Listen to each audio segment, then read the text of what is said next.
things first, I have to build the bench frame before I can weave through the macrame cord to create the seat. So I cut off the corners and ran some 2x4s through my planer. I have all the dimensions and the build plans attached to the description in this video. I used a Craig jig as my joinery.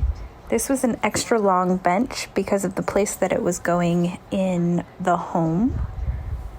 But you can really make the bench any size that you want.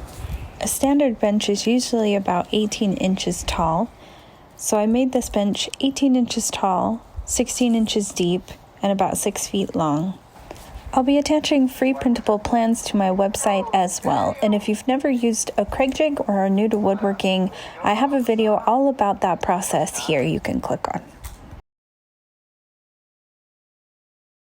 Okay, so the first thing that I'm seeing is that I'm gonna be needing these little nails in order for the macrame cord to loop around and loop around again. So it'll make more sense as we get a little closer throughout the whole process, but first I'm going to take these and I'm going to put these about 1 to 1.5 inches apart on the inside of each of the bench top pieces.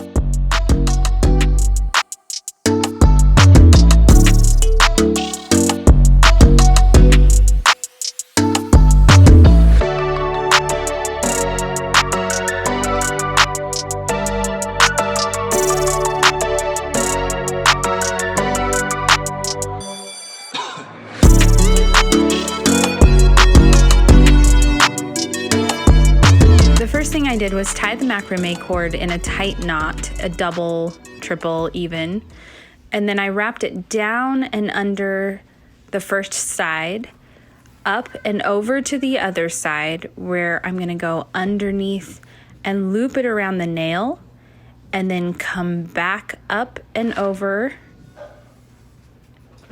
and then under, and I'm gonna loop it around this nail as well. You can see that I originally had those nails leaning the wrong direction, so I had to go back and fix that.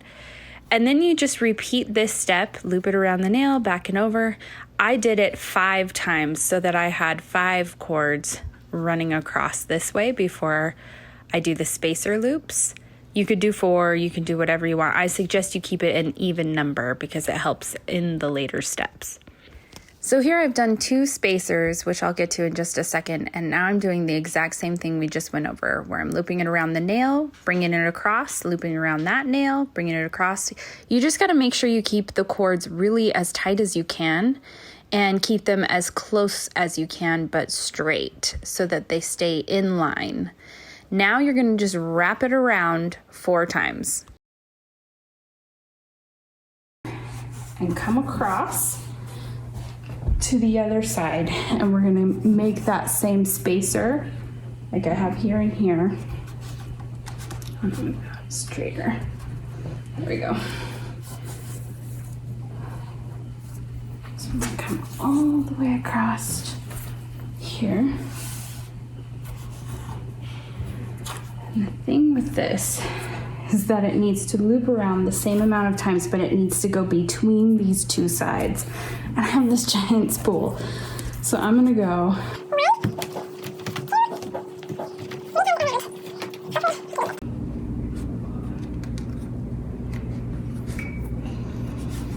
Then we're gonna go and repeat the process exactly the same and try not to get confused. So we'll go up and over, down and loop, up and over, down and loop, up and over, down and loop. 4.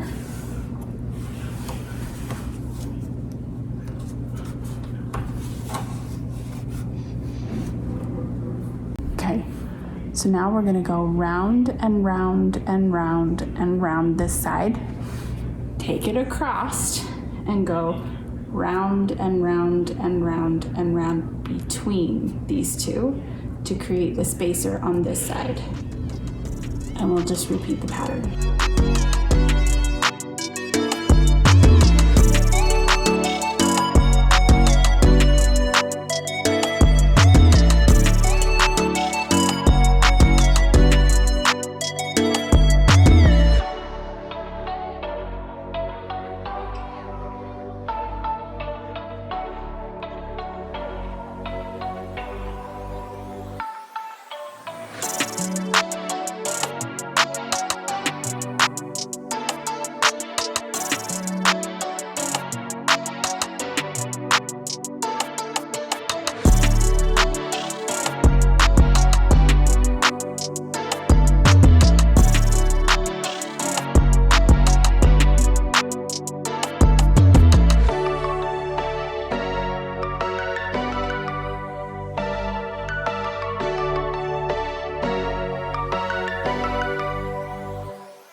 Now that I've got the width pieces all weaved, I'm going to start the length pieces, and I'm basically just taking a loop over, under, and repeating the pattern.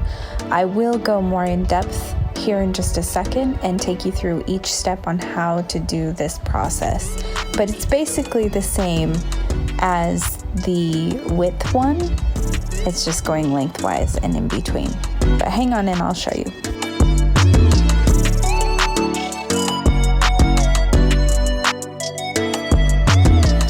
This is definitely pretty time consuming, and I would recommend having a knee pad or something to kneel on as you go about the process.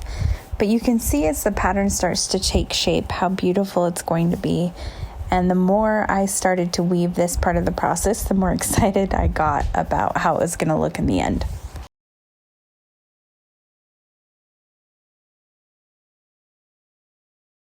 So basically the entire process is alternating over, under each time and creating a weave.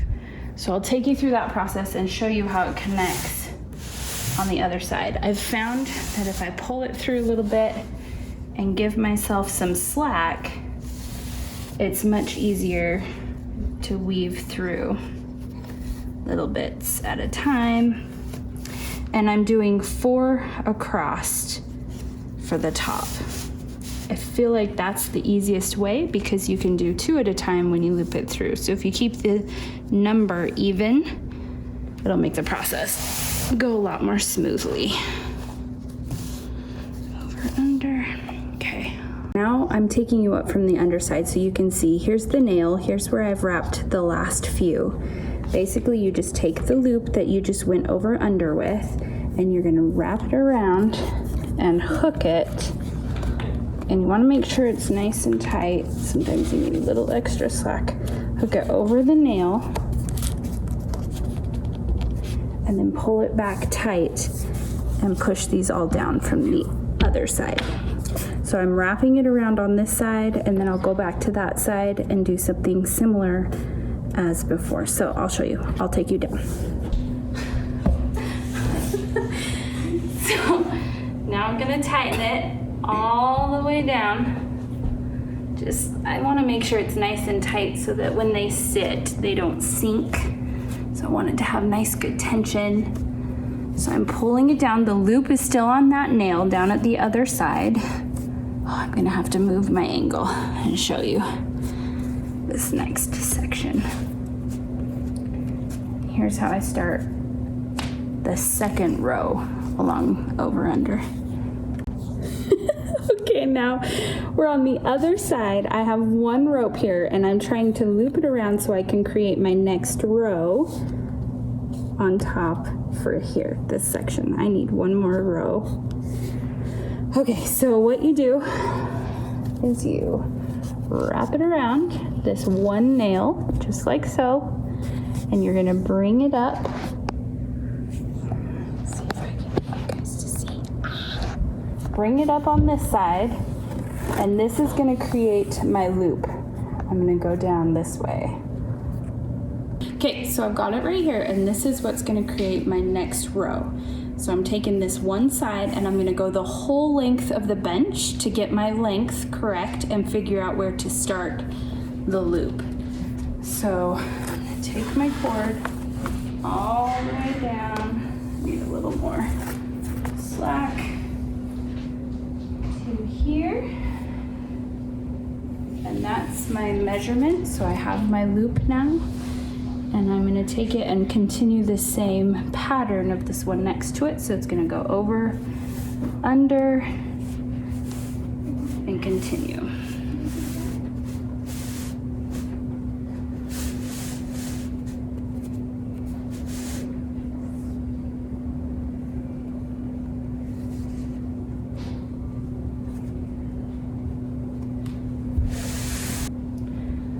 I'm still just pulling it through. Pulling it back tight.